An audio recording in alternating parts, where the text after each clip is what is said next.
Hey everyone, welcome to another Modern Deck Tech. Today, 4-color Infect. Yes, because I couldn't just play any old Infect deck. I had to make it complicated in my own Delver way. You know, you'd be interested to know that Infect was the first competitive deck I played in Modern, I don't know, 5-6 years ago, however long it's been. It was basically the first real serious deck I played that wasn't just a straight off random casual deck that I brought to FNM, and I had a lot of success with it. It was blue-green back then, and I played Bug as well. And you know what, I decided, 6-7 years later, let's all come back and play it again. And I don't know what I'm doing here. This is crazy. It's not my style deck anymore. You all know the style decks I play, but you know what, I wanted to give 4-color a shot, splashing red for some, well, we'll see. Let's get there. Before we do though, if you haven't already subscribed to my channel, please let that be today.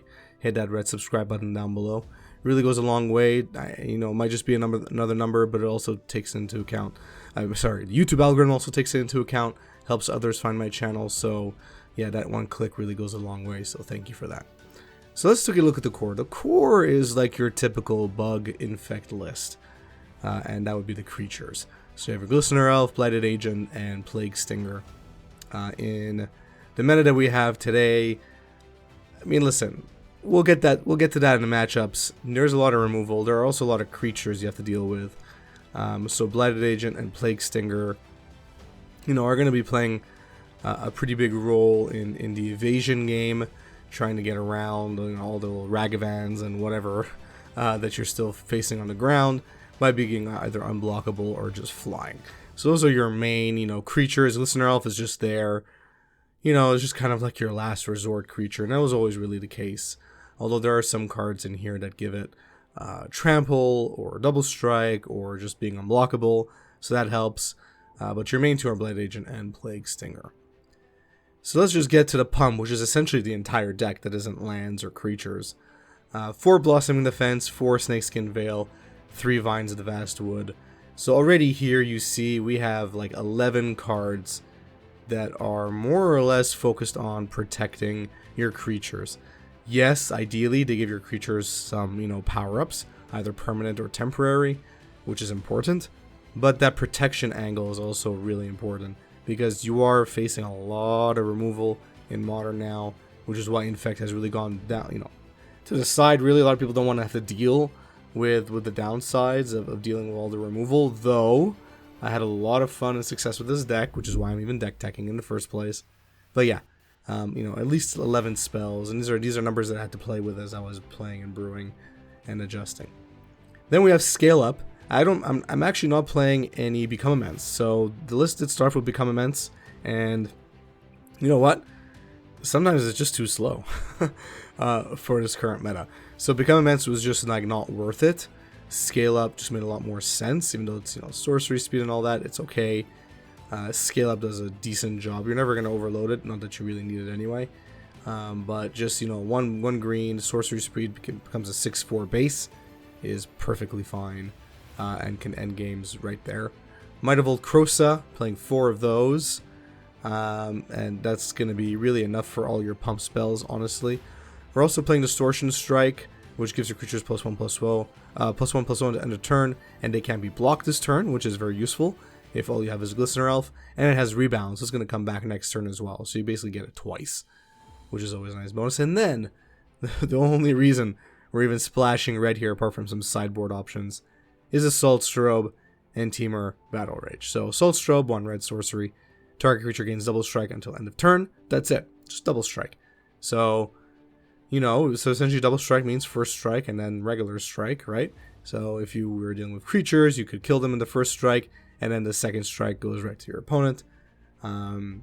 Or just kill your opponent if they have no defenders, that's the ideal.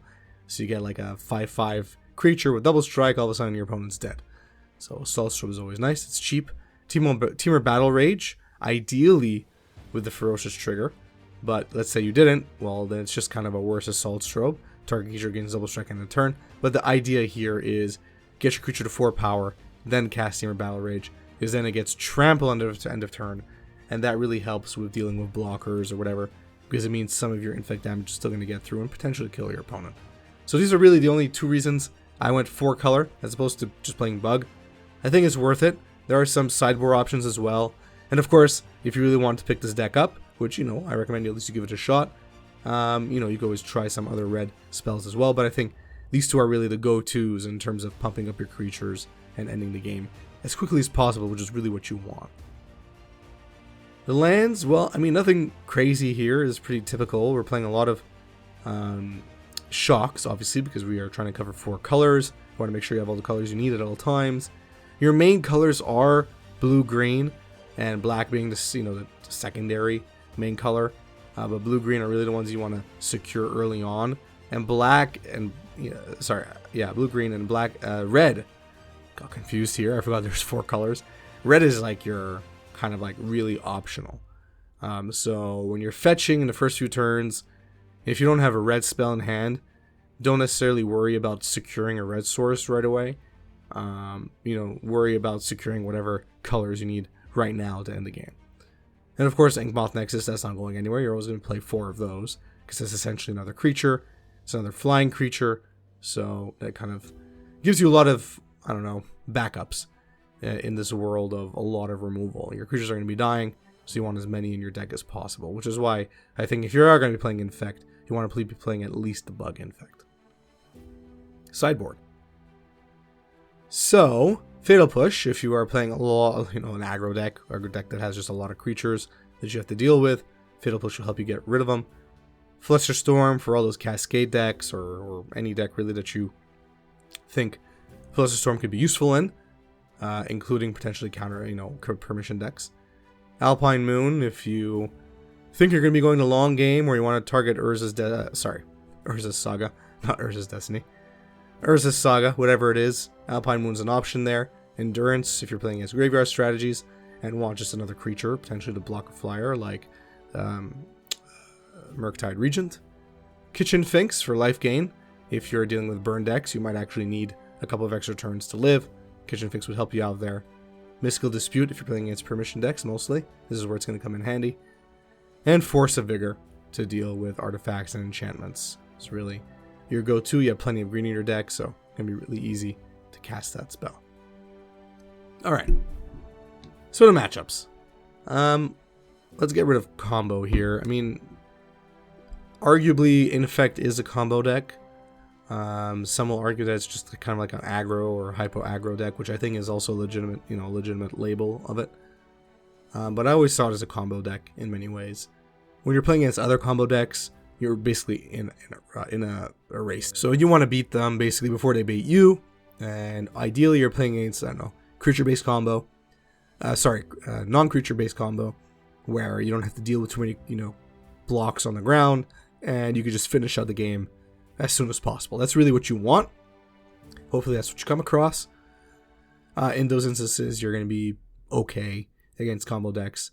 If you're playing against creature combo, like Primeval Titan decks, even there, they might not want to block with their creatures because they kind of need them to get to where they want to go. So you could usually, you know, beat them out there. You could beat them out pretty quickly. There's a lot of pumps in your deck. A lot of ways to just finish off your opponent in the first 2 or 3 turns. So yeah, I think against most combo decks, you're going to be fine. Aggro decks, not so good, obviously. Aggro decks, obviously, are going to have a lot of creatures on the ground. It's going to be a problem for Glistener Elf. They may also be playing creatures with reach, or just creatures with flying, which could be a problem. And they tend to pack a lot of removal. They tend to be red X decks, so you're going to have a lot of burn spells. So this is going to be a tough one.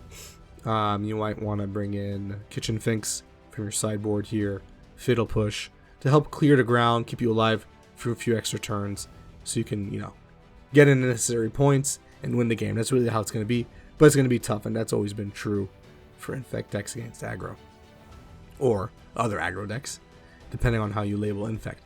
Control, another tough matchup. So control matchups are perfectly beatable. You just have to work around their permission, which they are always going to have. They're always going to have removal. Just always assume they're going to respond to your spells. Try and bait with weaker pumps first. Slow roll. If they have mana up, even if they don't have mana up, they might have Force Negation. Just be careful.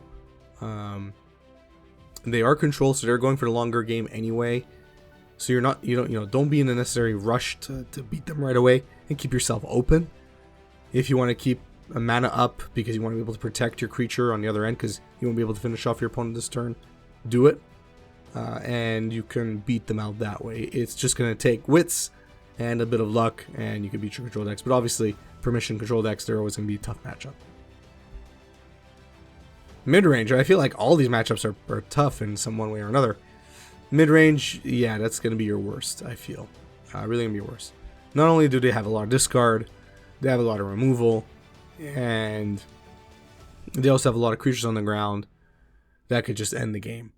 So you just have to be quicker, smarter, luckier, and you could beat them. But they grind out pretty well. You don't. You may have to adjust your sideboard accordingly to try and win those games, which are winnable, but they're going to be tough, let me tell you. I think I'd probably prefer playing aggro than mid-range decks with this deck, so that's just how I feel. Tron is okay, so you can bring in some hate from the side, but generally speaking, you could be faster than Tron, especially if you're on the play. So I think Tron is a relatively good matchup. They are going to bring in some hate from the side, so just keep that in mind. Bring in some artifact removal, bring in Alpine Moon, a few other things potentially that could be useful against Tron variants. But don't worry too much against Tron. I think you could deal with them relatively easily. Lastly, borderline magic decks. So if you're playing against Mill, this is okay. If they block your creature, with one of their creatures, it's probably a win because you're taking out a crab, which is accelerating their milling anyway. And if they don't block, well, that's their loss because you could probably kill them or bring them near death anyway. So mill decks aren't really a big issue. Dredge, meh. Depends how quickly they go. Bring in endurance and hope for the best. And all the other borderline magic decks out there, well, take it as they come. If there's a lot in your local FNM, if you're in your local LGS, well, meta accordingly, sideboard accordingly, and you should be okay. And that's it. That is it for 4C Infect. 3 matches coming up today, so stay tuned for those. Yeah, it was a fun deck to go back to. Some good memories. Interesting to see how this deck fares in the current meta. And I'm interested to hear from you down below in the comment section down below what you think about this deck. What you think about playing Infect in today's Modern, if it's just crazy. And what red spells in particular you would add to the main 60 to help accelerate wins. I'm really curious to hear from you. Thanks for watching.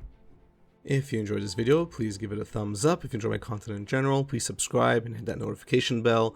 It really goes a long way to help me out a lot. If you want to become a member here on YouTube, hit that join button, which should be in and around that subscribe button. Check out the different membership tiers and the different perks you get at each tier. I'd love to have you as part of my YouTube community officially as a member. And I think the membership tiers are pretty interesting, have some cool little features in there. So check it out. I would really appreciate your support. Follow me on Facebook, Twitter, share my content on social media, watch my content start to finish like you're doing right now. It really does go a long way, so thank you for that. Lastly, if you want to become a patron, check out the Patreon link in the description of this video. Check out the Patreon rewards program. In a nutshell, you give me money every month. I use that money to buy a sealed product, which I open up on this channel, and then I give you back that money in the form of rares and mythics at the end of every year. The longer you're a patron, the more rares and mythics you get. Basically, 1 rare mythic for every month that you're a patron. And the value of those rares are anything really between $3 and $15. Some of them go even higher, as you know. So even if you average out about $5 per rare, that's $5 a month, you get your money back, but odds are you'll make more. Anyway, all that information is on Patreon. There's a video on there that explains it all. We really appreciate your support either way. Thanks, and have a good one.